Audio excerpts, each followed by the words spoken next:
Tom Lee, everybody's favorite bull in the stock market. My gosh, folks, is this fascinating. He's the only video we're reacting to in this one. One video only, okay? Tom Lee sounds the least bullish in the clip I'm about to show you, which I had to find this. Thank goodness somebody posted up on YouTube. It wasn't really on CNBC's channel, the whole clip here. He sounds the least bullish I've heard him since back around kind of fall time of 2022, when the market was just in a really tough place. That's the only time period I've seen him and heard him this kind of scared, bearish, just sounds like so sad and depressed. This is fascinating. And so we're going to get into and hear what he has to say in regards to this. But it's very interesting that it goes to show you the level of kind of pessimism we have in the market, of fear in the market, when you have somebody like a Tom Lee that seems to always be just ultra bullish, right? Coming out and just talking the way he's talking in this video. It's going to be pretty shocking for a lot of you guys to kind of hear the way he's speaking, right? And in regards to the market, right, you have two groups of bulls. You have the bulls that are, kind of like a Tom Lee type fellow that can, are always predicting the stock market's going to go up this week or this month, or we're about to have a great next month in the market, and this is why, And then you got, a different category, myself and maybe many of you, that are bullish, that are just optimistic on stocks long term, optimistic on the markets, right? And we take advantage whenever we get deals presented to us, regardless of the market, right? Whether we're in a bullish market, a bearish market, whatever. And in crashing markets, we like to take advantage even more, right?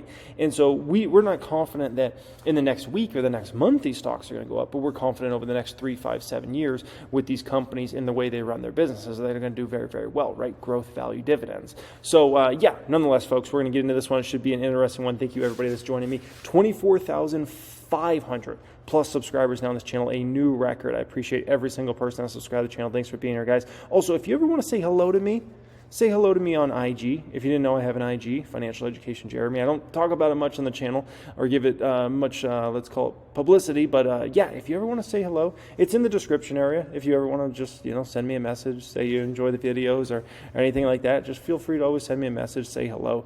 I'm always there. Also, if you're looking to support the channel because you really enjoy it, and also you want to see what stocks I'm buying and selling out there, join us in the Patreon. That'll be the pinned comment down there. Let's get into this. Out is Fundstrat's Tom Lee. Tom, I guess, the NASDAQ ended higher in all of this, as some believe the Fed is not going to raise in March. Crypto rallied. What does that tell you?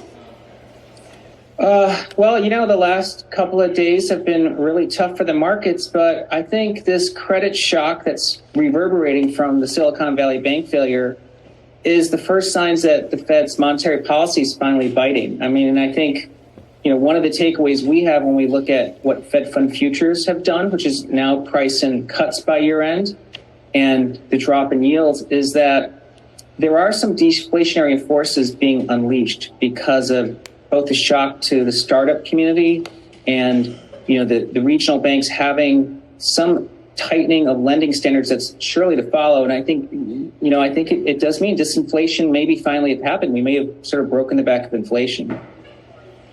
Interesting. We might have broken the back of inflation. So obviously, I think a lot of you guys know how I feel about inflation, right? But we've got to let that play out in the numbers over the next 6 months. I do believe that CPI is going to keep coming in lower and lower and lower, and we're going to be, in the 5s before you know it, and in the 4s before you know it, and ultimately in the 3s by fall time. That's my personal opinion. Might not happen, but that's where I see it going. That's the trends I see when I look at commodity pricing. When I hear executives talk of these companies, I don't hear any executive out there now at this point in time, which I listen to probably 30, 40 conference calls every earnings season, right? And we just got through an earnings season here. And I can tell you, I don't hear any executives, throwing up the alarm signals that inflation's out of control like they were last year. Now, it's very muted action when it comes to inflation. So there is still inflation, but there's honestly always inflation. It's just now at this point in time, it's not like that earth-shaking crazy inflation like we had last year, right? And so that's just something to keep in mind. That's what makes me very, very confident between what I'm looking at commodity prices, what I'm seeing these companies do for actions now in 2023 at this point in time, and listening to executives, these companies kind of talk. That's what gives me a lot of faith that CPI is going to keep coming under and under. We're going to hit 5s, 4s, and 3s in a pretty short amount of time, in my personal opinion. All right, we have some breaking news right now from the Fed. Steve Leisman has the details. Steve. Thank you very much, Morgan. The Federal Reserve at this hour is announcing a review of Silicon Valley Bank and its supervision of Silicon Valley Bank in light of its failure. We have a quote here from, excuse me one second. We have a quote here from Michael Barr, the Vice Chair of Supervision, who will lead this. He says we need to have humility and conduct a careful, thorough review. Fed Chair Powell saying the events surrounding Silicon Valley Bank demand a thorough, transparent, and swift review by the Federal Reserve. They are promising to make that review public as of May 1st, so fairly quick timeline for the Federal Reserve. Morgan? Steve Leisman, thank you. Tom? Before we get back into Tom Lee's opinion on this, okay, you know, what he just spoke about there, right? The Fed's going to completely look into the whole SVB situation, okay? I got to be honest with you guys about this, okay? This whole situation is incredibly embarrassing to the Federal Reserve and to the government in general. The fact that they just had the second biggest bank collapse we've ever seen. It happened out of nowhere. And they didn't see it coming. They were not planned. They were not prepared. It's embarrassing. And now this completely has to change the trajectory of what the Fed's up to here in regards to inflation, right? And so it's a very embarrassing situation in regards to this whole situation, because they're just looking at like, how did we not see this coming? Like, what's going on here, right? And now because of this failure and just kind of happening out of nowhere, and the Fed wasn't on this, right? Now they're going to have to be much more timid if they even do raise interest rates anymore now at this point in time. Because now they're like, crap, banks are failing left and right. Oh my gosh, what do you do in that sort of situation? Oh, you got to start bailing folks out. You might even have to start to consider cutting rates. You have to start considering quantitative easing. I mean, these were things that weren't even close to being on the table for 2023. Like, that wasn't even supposed to be a subject. But now, because they didn't see this coming, it's going to have to be on the table. No different than they didn't see inflation, obviously, being non-transitory, right, and having to raise rates. The Fed never expected in a million years that they would have to raise rates at the rate they had to raise them in 2022, but they had to do it, right? And so it's just another kind of embarrassing thing to kind of happen to the government and the Fed in this whole situation. It makes them just look very, very bad. I want to get your reaction to that, because you just mentioned the Fed funds futures market and just the dramatic repricing we've seen there in the last couple of days. Scott, at the end of the 3 o'clock hour, noted that the 2-year Treasury note has slipped below 4%. We've seen the de-inversion pretty dramatically. It's still inverted, but not nearly as much, of the 2 to 10-year spread as well. What is the bond market signaling here, and what does it tell us about the Fed next week and that weighing by Federal Reserve officials of inflation that's still high versus now the possibility of risk and something potentially being broken within the banking industry? Yeah, I mean, there's a couple of reasons that yield curve is de-inverting, because, you know, the curve that people are referring to is the 10-year versus the 2-year. It could be de-inverting because financial conditions in terms of Fed policy is starting to ease, and that's why the 2 year's dropping. The 10-year never really responded. It could also be de-inverting because you're breaking inflation. If inflation is no longer going to be running at 5%. That's insane. That is insane. Oh my gosh. It's 2 years, and the 10-year was always forecasting roughly 2. You're going to de-invert as inflation's breaking. So I think it means something definitely broke. I don't know if it's the economy or if it's inflation. Steve Leisman, I want to go back to you for a moment on that breaking news that you just brought us about the Fed conducting a review regarding Silicon Valley Bank. Now, I wonder if this is in part, Steve. That comment's a little ridiculous from Tom Lee there. I'm not sure if it's inflation breaking or the economy. Okay, listen. What happened in the economy the last week? Nothing. The economy doesn't move that fast to be greater, be worse in a week span. It doesn't work like that. And so there's no difference in the economy this week versus last week. This is not the way this works. So the economy, to make major substantial differences, it takes months. Sometimes it even takes years, right? And that's why once you get unemployment start to really tick up, you got to nip that in the bud right away, because I'm telling you, you let that baby go on too much, next thing you know, you're looking at 4, 5, 6, 7, 8, 9, 10% unemployment rate, right? It happens pretty rapidly. And so nonetheless, that was just kind of a ridiculous comment, in my personal opinion, from Tom Lee there. I'm like, is it inflation or is it the economy? It's like nothing changed with the economy, like recently.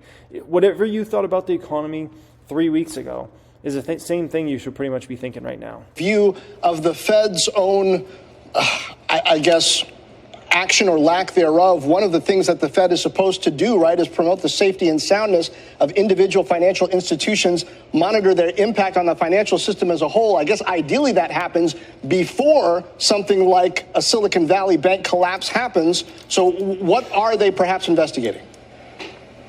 No, it is precisely a review of that. The release, John, says that they are reviewing a review of the supervision and regulation of the bank. That's what they're reviewing in light of its failure. And I think, John, you put your finger on what they're after. They're after, how did this thing fail? Why were there no red flags or apparent red flags raised ahead of time? It's even unclear, by the way, what the Fed knew and when it knew it.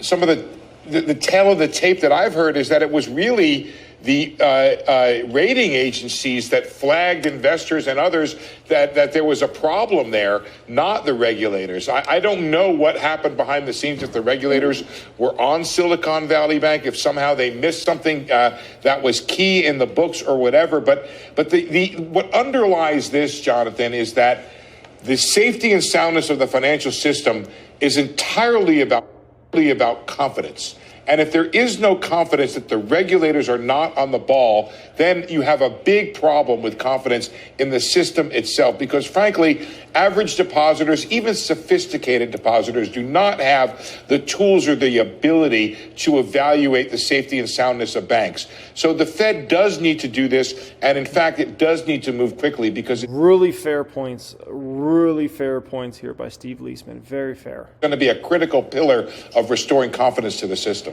Okay.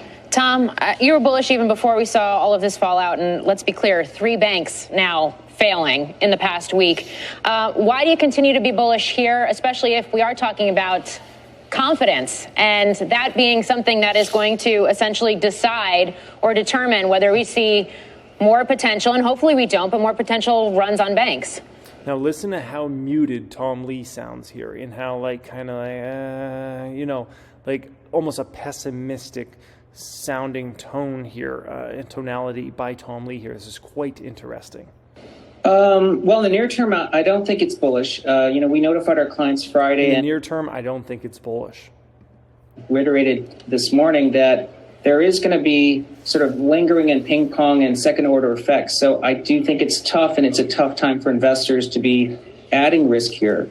But it's a tough time for investors to be adding risk here. That is intriguing statement by Tom Lee. That shows how pessimistic of a view he has right now. That he's like, it's tough to even add stocks right now, right? Wow. That's when you know we got major pessimism and bearishness in the market, when even a Tom Lee is like, yeah, it's really tough to be adding stocks right now. Like, holy smokes, man. The reasons I can still state constructive intermediate term is, number one, I think the biggest risk has been not only inflationary pressures, which look like they could be broken, but it's also that the Fed's policy was actually creating a lot of the strains in the banking system. I mean, as it's being pointed out, deposits were shrinking as excess savings is disappearing, and at the same time, the securities portfolios, which these banks hold, which is a function of prevailing rates, was taking losses because of higher rates. So as the Fed's pausing, that's helping to stabilize that situation. So I think a lot of this it's tough right now because the dust hasn't settled.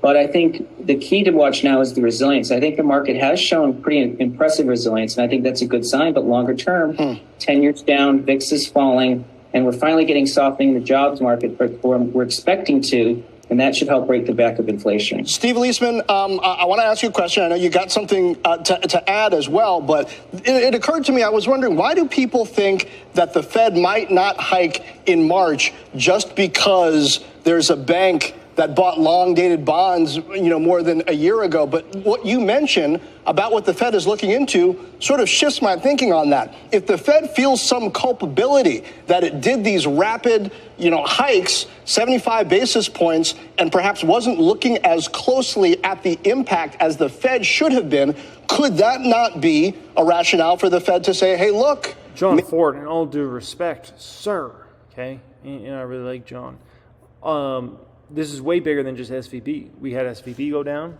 we had Silvergate go down, we had Signature Bank go down, and we have all the regional banks basically in complete free fall right now in terms of their stock prices.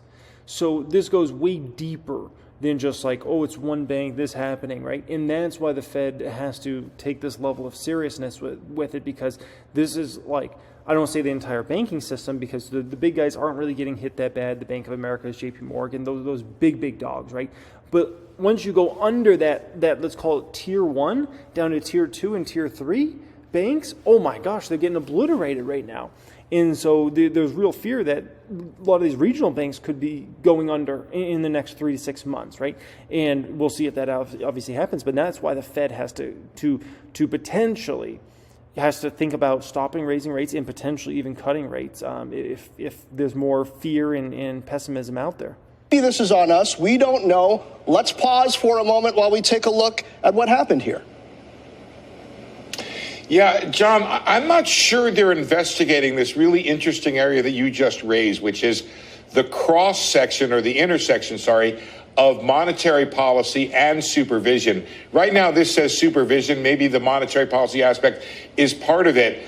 But the reason why people think the Fed might stop here is a couple. First of all, they could stop as a matter of prudence, as a matter of giving the banking system a little bit of time to catch its breath. An example of that, John, you remember back the pension problem that they had over in England. Bank of England stopped for a month its quantitative tightening and then resumed it. Of course, that was a limited problem. This is a broader banking confidence issue. We have here another reason, John, for the Fed to stop, or the reasoning behind this, is that this event is a massive disinflationary event that has the effect of tightening lending policy, tightening monetary policy throughout the system. If indeed banks do pull back, have to pay more in interest, tighten their lending standards, then that is the same effect as the Fed tightening interest rates. Yeah, it goes back to the point I think you were just making as well. Steve Leisman, you should be the macroeconomics teacher at all colleges, man. Well done. That point at the end there was phenomenal. If you were daydreaming or something during that last point Steve Leisman made about a minute ago there, rewind this video, watch that baby again. That was amazing. Okay, absolutely amazing. I appreciate everybody joining me as always. Tom Lee, wow. Yeah, that's the least bullish I've heard Tom Lee, like I said, probably since maybe September, October, November timeframe. That was incredible. And also, if you want to say hello to me once again, say hello to me on Instagram. Send me a DM on there. If you're looking to support the channel, you enjoy the channel, and you also want to see the moves I'm making out there, check us out on Patreon. That will be pinned comment down there. Much love, and have a great day.